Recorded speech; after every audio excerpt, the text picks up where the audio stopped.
One welcome to the UPSC mentor. आज हम वापस आ चुके हैं अपने पॉलिटी के क्रैश कोर्स के साथ। आप देख सकते हैं आज जो है हम स्टेट लेजिस्लेचर चैप्टर स्टार्ट कर रहे हैं। अगर आपको इसके पहले वाले चैप्टर सब रीड करने हैं तो आप ऊपर दिए हुए लिंक पर क्लिक कर सकते हैं जो आपको राइट साइड में दिख रहा है। आप पूरी प्लेलिस्ट जाके पॉलिटी की वहाँ से चेक कर सकते हैं। आपको सारी वीडियोज़ जो है फ्री में मिल रही हैं इस चैनल पर। स्टेट लेजिस्लेचर से पहले लक्ष्मीकांत में जितने भी चैप्टर्स हैं मैंने सभी इस क्रैश कोर्स के थ्रू आपको कंप्लीट करा दी हैं। और मैंने बहुत ध्यान रखा है कि मैं आपको वही चीज़ें बताऊं जो आपके प्रीलिम्स के लिए इम्पॉर्टेंट है। अभी हमारा फोकस यहाँ पे ये है कि हमें वो सारे पॉइंट्स पढ़ने हैं जो प्रीलिम्स क्लियर करने के लिए बहुत ज़्यादा इंपॉर्टेंट है। तो ठीक है गाइज, अब विदाउट टाइम वेस्ट करें हम आज का चैप्टर स्टार्ट करते हैं, that is state legislature. State legislature holds a central role in the political framework of a state. Article 168 to 212, देखिए आर्टिकल नंबर याद रखिएगा, of part 6 of the Indian constitution defines its organisation, composition, duration. देखिए सब चीज़ें जो है यहीं पे स्टेट लेजिस्लेचर के बारे में डिफाइंड है। अब देखिए इसी से जो है आप मुझे बताइए कौन से पार्ट में पार्लियामेंट की बात करी गई है। मैंने पार्लियामेंट वाले चैप्टर में आपको बताया था कि पार्लियामेंट की बात कौन से पार्ट में करी जा रही है और पार्लियामेंट के लिए कौन से आर्टिकल्स दिए गए हैं कॉन्स्टिट्यूशन में, दैट इज 78 से लेके 122 तक। इसी तरीके से जो है आप यहाँ पे स्टेट लेजिस्लेचर के भी पार्ट्स और आर्टिकल्स को ध्यान में रखिए। अब आ जाता है ऑर्गेनाइजेशन ऑफ स्टेट लेजिस्लेचर। देखिए यहाँ पे कोई यूनिफॉर्मिटी नहीं होती है स्ट्रक्चर में, कहीं पे यूनिफॉर्मिटी कैसे करके नहीं है। देखिए काफ़ी पर्सपेक्टिव्स में यूनिफॉर्मिटी नहीं है। सबसे पहले most states have unicameral legislature. Unicameral मतलब बस लेजिस्लेटिव असेंबली और गवर्नर है। देखिए जो स्टेट लेजिस्लेचर आते हैं ना, जैसे हमने पार्लियामेंट देखा था, पार्लियामेंट में बस लोकसभा एंड राज्यसभा नहीं है, पार्लियामेंट के पार्ट जो होते हैं प्रेसिडेंट भी होते हैं। उसी तरीके से स्टेट लेजिस्लेचर में भी लेजिस्लेटिव असेंबली भी आएगी। अगर किसी स्टेट में लेजिस्लेटिव काउंसिल है तो लेजिस्लेटिव काउंसिल भी आएगा और वहाँ का गवर्नर भी आएगा। हमारे इंडिया में क्या है, मोस्ट ऑफ द स्टेट्स में जो है यूनिकैमरल सिस्टम है, मतलब यूनिकैमरल लेजिस्लेटिव सिस्टम है कि एक ही हाउस एग्जिस्ट करता है और वो है lower house. Some states have bicameral system, that is legislative assembly plus legislative council plus governor. As of 2019 अभी 6 स्टेट्स हैं जहाँ पे बाईकैमरल लेजिस्लेचर्स हैं, दैट इज़ लेजिस्लेटिव असेंबली भी है और लेजिस्लेटिव काउंसिल भी है।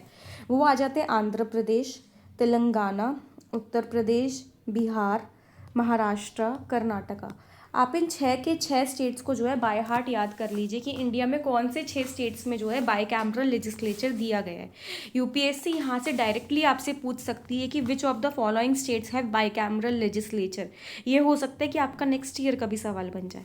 पहले जम्मू एंड कश्मीर में भी था, बट जम्मू एंड कश्मीर को जब रीऑर्गेनाइज किया गया था 2019 में, जब वहाँ से आर्टिकल 370 हटाया गया था, उस टाइम पे जो था यहाँ का लेजिस्लेटिव काउंसिल को डिसॉल्व कर दिया गया था।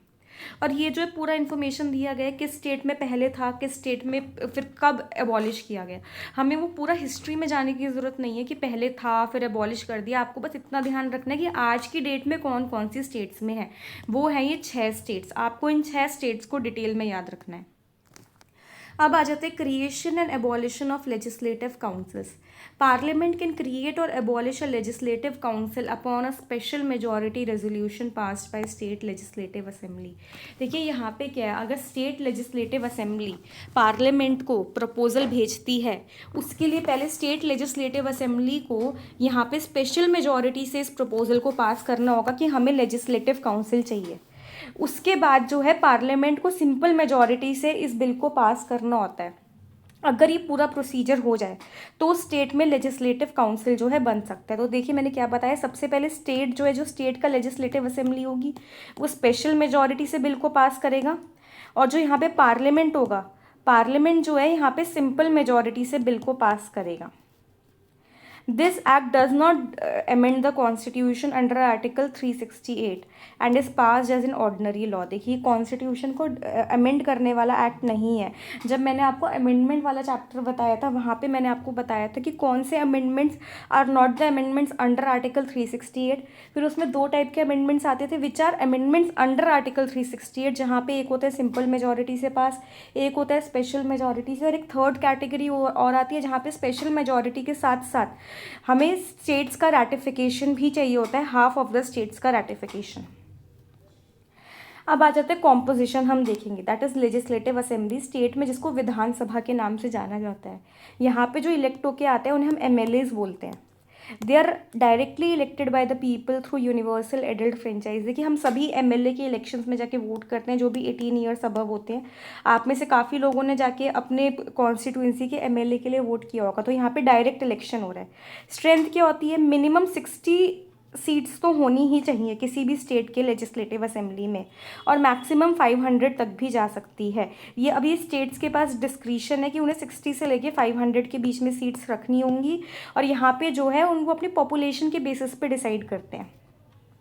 अब इसमें जो है कुछ एक्सेप्शंस आ जाते हैं, जैसे कि अरुणाचल, सिक्किम और गोवा में जो है बस 30 सीट्स ही हैं। मिज़ोरम और नागालैंड में 40 एंड 46 सीट्स है रिस्पेक्टिवली। ऐसा क्यों है, क्योंकि इतनी ज़्यादा छोटी स्टेट्स है ना कि यहाँ पे 60 सीट्स देना भी इम्पॉसिबल हो जाता है एक तरीके से, क्योंकि उतना पॉपुलेशन ही नहीं है। देखिए यहाँ पे क्या होता है हमारी कंट्री में कि एक सीट के ऊपर ना एक डेफिनेट नंबर ऑफ लोगों को रिप्रेजेंट होना होता है। मान लीजिए कि एक सीट के ऊपर माना जा रहा है कि 10 लाख लोग वोट करेंगे, ऐसा आप एक एग्जाम्पल के तौर पे लेके देखिए, तो मिनिमम 60 सीट्स होनी चाहिए। बट इन स्टेट्स की पॉपुलेशन इतनी कम है ना कि यहाँ पे जो है मान लीजिए कि अरुणाचल में 30 लाख से ज़्यादा का पॉपुलेशन ही नहीं है, और यहाँ पे लोग है कि 10 लाख तो होना ही होना चाहिए। तो देखिए आप 300 लाख मान लीजिए यहाँ पे, तो यहाँ पे जो है बस 30 सीट्स दे सकते हैं हम अरुणाचल को। तो हमें जो है साथ साथ में पॉपुलेशन को भी देखते हुए चलना होता है, इस वजह से इन स्टेट्स में जो है 60 से भी कम सीट्स हैं। आप इन स्टेट्स को थोड़ा याद रखिए कि कौन सी एक्सेप्शनल स्टेट्स हैं जहाँ पे 60 से भी कम सीट्स हैं। अब गवर्नर का भी नॉमिनेशन आ जाता है, जो एंग्लो इंडियन मेंबर्स को नॉमिनेट किया जाता था, बट ये प्रोविज़न जो था बस 2020 तक ही था। 2020 में अमेंडमेंट आया और उसके बाद से जो है अब गवर्नर 1 एंग्लो इंडियन मेंबर को नॉमिनेट नहीं करते हैं। डीलिमिटेशन का प्रोविज़न है, readjustment of constituencies is conducted after each census. देखिए ये जो भी कॉन्स्टिट्यूएंसीज बनी हुई हैं वो कॉन्स्टिट्यूएंसीज इस हिसाब से बनी होती है। आप मान लीजिए कि उत्तराखंड का स्टेट है, वो इस हिसाब से बनी होती है कि हर एक कॉन्स्टिट्यूएंसी में equal number of population represent हो रहे हैं या नहीं हो रहे हैं। अब मानिए कि 10 साल बाद हुआ, इस ए नंबर ऑफ कॉन्स्टिट्यूएंसी में तो 10 लाख लोग बढ़ गए, बी नंबर ऑफ कॉन्स्टिट्यूएंसी में बस 2 लाख लोग बढ़े। तो अब यहाँ पे जो है ना रीएडजस्टमेंट करना पड़ता है बाउंड्रीज में कि जिससे इक्वल नंबर ऑफ पॉपुलेशन आ जाए, ताकि इक्वल नंबर ऑफ लोगों ने जो है एक रिप्रेजेंटेटिव को चुना है या नहीं चुना है, इस बात को इंश्योर करने के लिए।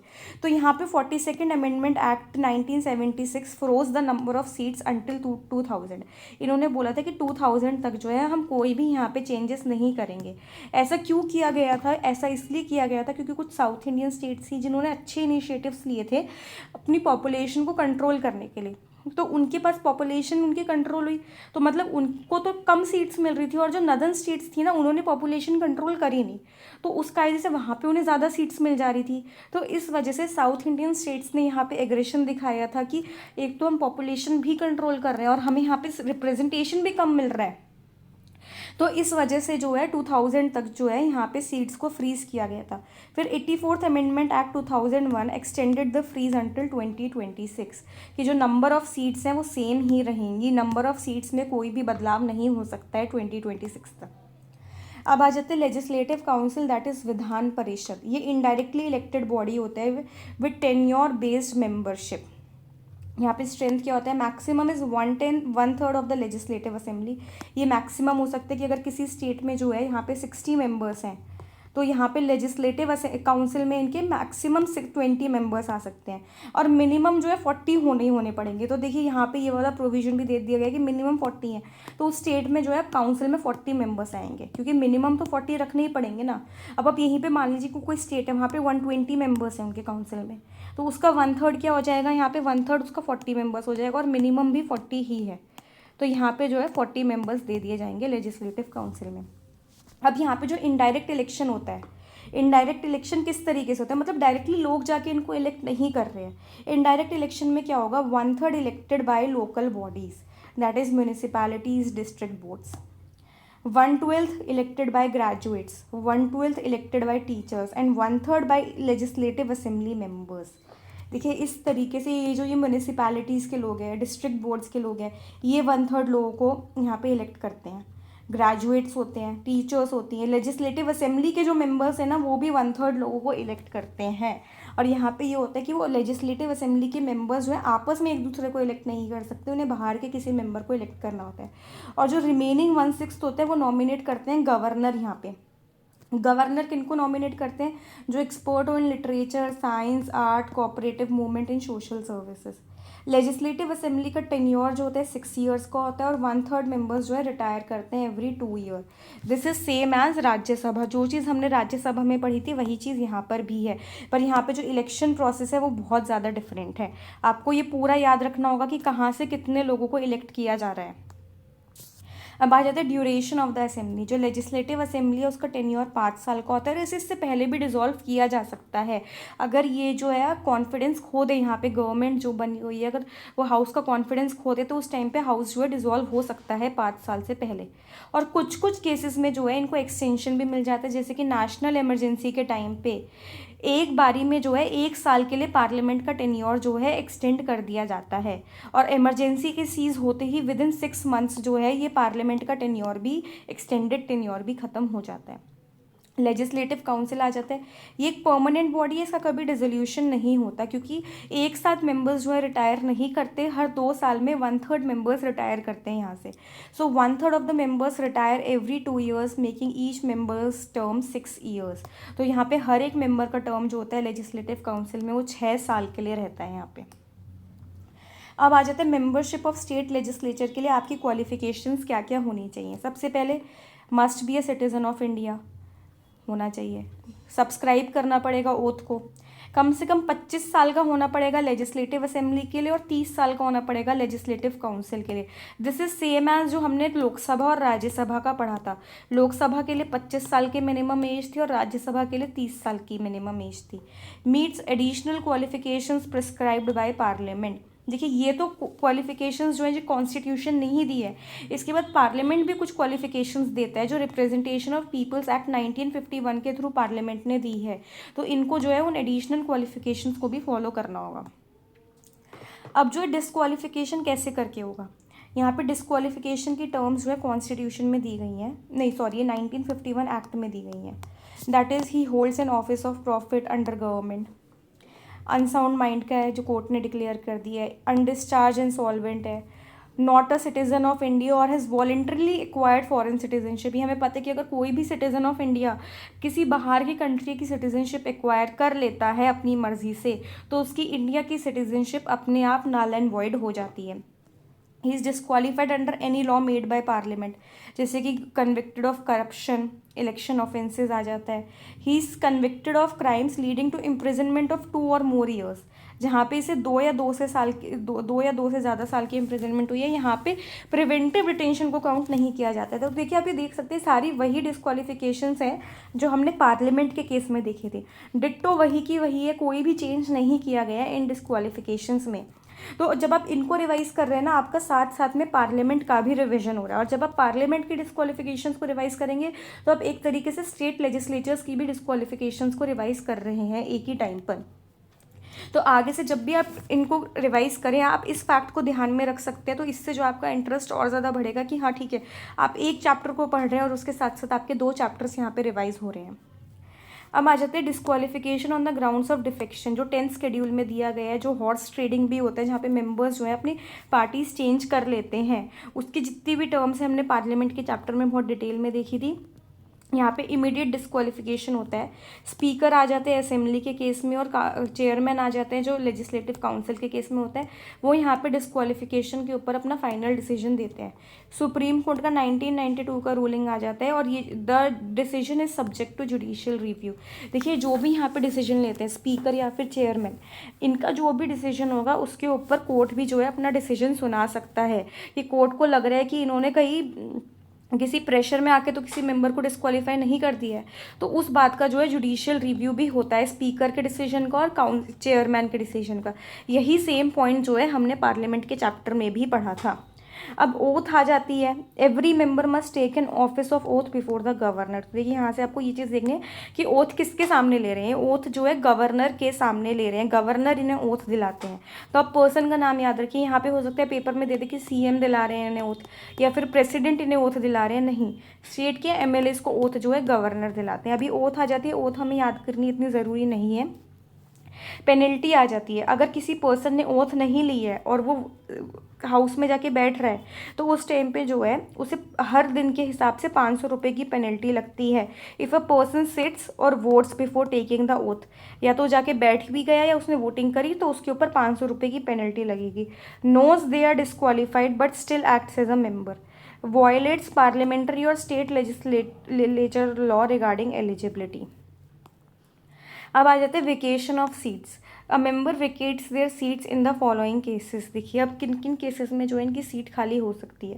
पहला आ जाता है डबल मेंबरशिप की, इनके पास जो है एक ही साथ वो लेजिस्लेटिव असेंबली की भी सीट आ गई है और लेजिस्लेटिव काउंसिल की भी सीट आ गई है, और अगर वो अपनी किसी एक सीट को वेकेट नहीं करते हैं तो यहाँ पे जो है उनकी दोनों ही सीट्स खाली कर दी जाती हैं।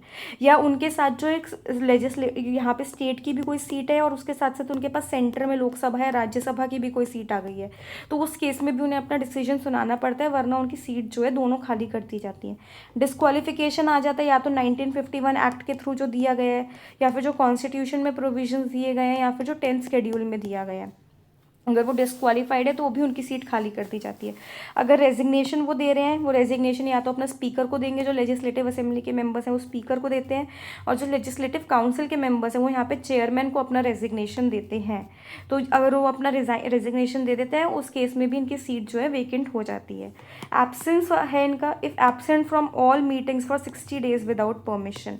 अदर केसेस क्या क्या आते हैं, election is declared void by court, की बाद में अगर इनका इलेक्शन कोर्ट में चैलेंज हुआ है और कोर्ट की रूलिंग आती है कि इनका इलेक्शन जो है किसी गलत तरीके से कराया गया था, तो इनका इलेक्शन जो है यहाँ पे नल एंड वॉइड डिक्लेयर कर दिया जाता है अगर कोर्ट से, तो भी इनको अपनी सीट छोड़नी पड़ती है। If he is expelled from the house और if he is elected as president, vice president या गवर्नर, अगर कोई भी सिटिंग एमएलए जो है उसको प्रेसिडेंट, वाइस प्रेसिडेंट या गवर्नर की पोजीशन पे यहाँ पे इलेक्ट किया जाता है या नॉमिनेट किया जाता है, उस टाइम पे भी जो है उसे अपनी हाउस की सीट को छोड़ना पड़ता है, वो उस टाइम पे एमएलए नहीं रह सकता है।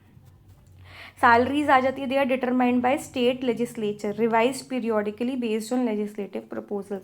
और इनकी सैलरीज जो होती है ना, they are charge on consolidated fund of India. इसका मतलब ये होता है कि इनके ऊपर जो है बार बार वोटिंग नहीं होती है हर साल, कि चार्ज का मतलब ये होता है कि पार्लियामेंट जो है अपने आप ही इनको सैंक्शन कर देता है, यहाँ पे वोटिंग की ज़रूरत नहीं होती है। अब आ जाते हैं presiding officer of the state legislature, that is जो स्पीकर होते हैं। हर एक हाउस का अपना खुद का प्रिसाइडिंग ऑफिसर है। Legislative assembly has a speaker and a deputy speaker. Legislative council में अगर है स्टेट में लेजिस्लेटिव काउंसिल तो वहाँ पे चेयरमैन आते हैं और डिप्यूटी चेयरमैन आते हैं। Additionally a panel of chairman for the assembly and a panel of vice chairman for the council is appointed. देखिए सारी ही चीज़ें जो थी हमने पार्लियामेंट के चैप्टर में पढ़ी थी, ये बिल्कुल सेम टू सेम वही चीज़ें हैं। अगर यहाँ पे कोई भी चेंजेस होंगे ना तो मैं आपको साथ के साथ में बताती जाऊंगी। स्पीकर आ जाता है of the legislative assembly, he is elected by assembly from amongst its members. जो हाउस के मेंबर्स हैं उन्हीं में से किसी एक मेंबर को यहाँ पे स्पीकर बना दिया जाता है। Holds office during the duration of the assembly but may vacate earlier if he ceases to be a member of assembly. या तो ये मेंबर नहीं रहे हैं अब इस असेंबली के। ही रिज़ाइंस, अगर ये इन्होंने रेजिग्नेशन दे दी, और ये अपना रेजिग्नेशन किसको देंगे, डिप्यूटी स्पीकर को देंगे। सेम चीज़ हमने पार्लियामेंट वाले चैप्टर में भी रिवाइज करी थी। देखिए बातें मैं आपको बार बार इसलिए बता रही हूँ ताकि आपका साथ साथ में पार्लियामेंट का भी रिविजन होता रहे और आपको जो है एक तरीके से आप याद करने का ट्राई करें कि हाँ हमने पार्लियामेंट वाले चैप्टर में जाके क्या चीज़ पढ़ी थी। ही is removed by a resolution pass by majority of the other members.